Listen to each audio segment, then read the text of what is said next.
जो इंसान धरती पर पैदा हुआ है उसकी मृत्यु भी निश्चित है, लेकिन मौत एक ऐसा विषय है जिसके बारे में लोग कम बात करना चाहते हैं। लेकिन हर किसी ने एक न एक दिन ये विधि ज़रूर देखी होगी, पर इसके बारे में जानकारी कम ही लोगों को होती है।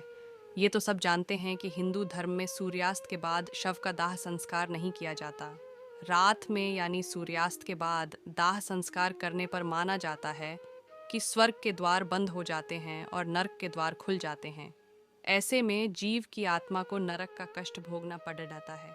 आपने गौर किया ही होगा कि मृत्यु के बाद किसी भी इंसान के शव को अकेला भी नहीं छोड़ा जाता है।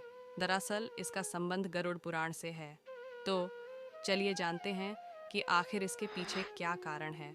गरुड़ पुराण के अनुसार मृत शरीर को रात में अकेले ना छोड़ने का सबसे बड़ा कारण यही है कि अगर शव को अकेला छोड़ दिया जाए तो उसे कुत्ते बिल्ली जैसे जानवर नोच खाएंगे। गरुड़ पुराण के अनुसार रात में शव को अकेला छोड़ डियाच दिया जाए तो आसपास भटक रही बुरी शक्तियां उसमें प्रवेश कर सकती हैं।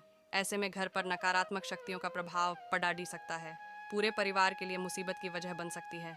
गरुड़ पुराण की माने तो ऐसे में मृत आत्मा को भी यमलोक के मार्ग में ऐसी ही यातनाएं सहनी पड़ती हैं। कहा जाता है कि मृत्यु के बाद आत्मा घर में 13 दिन तक रहती है। ऐसे में जब तक दाह संस्कार न हो जाए शव को अकेला नहीं छोड़ना चाहिए। ये भी माना जाता है कि शव को अकेला छोड़ने पर उसमें से बदबू आने लगती है। साथ ही शव को ज़्यादा देर तक घर में रखने से बैक्टीरिया फैलने के आसार भी बढ़ जाते हैं। ऐसे में ये बेहद ज़रूरी है कि शव के पास कोई न कोई व्यक्ति बैठा रहे और धूप या अगरबत्ती शव के चारों तरफ लगातार जलती रहे, ताकि शव से आने वाली दुर्गंध चारों ओर न फैले। रात में तांत्रिक क्रियाओं का प्रभाव तेज हो जाता है। ऐसे में शव को अकेला छोड़ डालने से उसका इस्तेमाल तंत्र साधना के लिए किया जा सकता है। आत्मा को नुकसान पहुंच सकता है।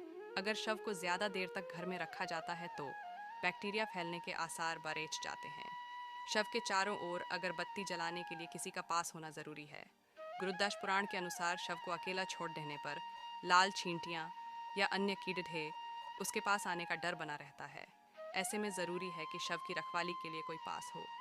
बुरी आत्मा के साए से शव को बचाएं। शव को अकेला न छोड़ने का एक कारण ये भी है कि माना जाता है कि मरे हुए आदमी की आत्मा वहीं पर भटकती रहती है, जो अपने परिजनों को देखती रहती है। ऐसे में कहा जाता है कि इंसान की मौत के बाद शरीर आत्मा से खाली हो जाता है, जिस वजह से उस मृत शरीर में कोई बुरी आत्मा का साया अपना अधिकार जमा सकता है। यही वजह है कि रात में शव को अकेले नहीं छोड़ा जाता है और कोई ना कोई इसकी रखवाली करता रहता है।